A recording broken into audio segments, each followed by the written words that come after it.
май куябызбы же көчөдө жүрүп калабызбы белгисиз. Күндүн эле кымбаттуу. Казакстанга өтсөк, Казакстанда арзан бензин. Көп деле билген жокмун. Эми негизи 2 сомго кымбаттады да. 95-маркадагы бензиндин баасы 80 сомдон ашты. Өлкөдө мунай өнүмдөрү болуп көрбөгөндөй кымбаттап жатат. Монополияга каршы агенттик күйүүчү майдын наркы алдыда дагы 15%га жогорулашы мүмкүн экенин божомолдоду. Кымбатчылык айдоочулардын чөнтөгүнө кандай таасирин тийгизип жатат? Чогуу сураштырып көрөлү. Саламатсызбы? Кымбатчылык болуп атканын сезип атасызбы? Күйүүчү майдын. Аябай эле сезилип атат эжекеси. Мурда где-то 1000 сомго 15-18 литр май куйсак, азыр 1000 сомго 12-13 литр эле келип калды. Дагы кымбаттайт деп атат, эми бир айдан кийин дагы кандай болуп калат? Май куябызбы же көчөдө жүрүп калабызбы белгисиз. 500 сомго көбүрөөк куюп калдык го дейм. Ошентип келе атат. Күндүн эле кымбаттуу.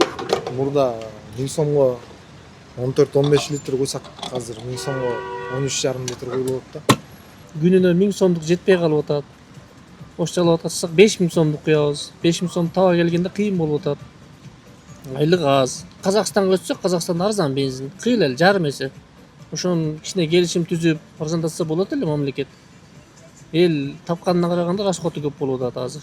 68-69 болчу, азыр вот видите, самый дешевый 92 это 75-40. И то вот 2-3 күн мурун эле 74 болчу. На днях эле 75 болуп. Көп деле билген жокмун. Эми негизи 2 сомго кымбаттады да. 2 сом мындай айтканда 70 литрге 140 сомго кошулуп калды. Болгону ошол. Күйүүчү майдын кымбаттаганын сиз дагы сезип жатасызбы? Видеонун комментарий бөлүгүнө пикир калтырыңыз.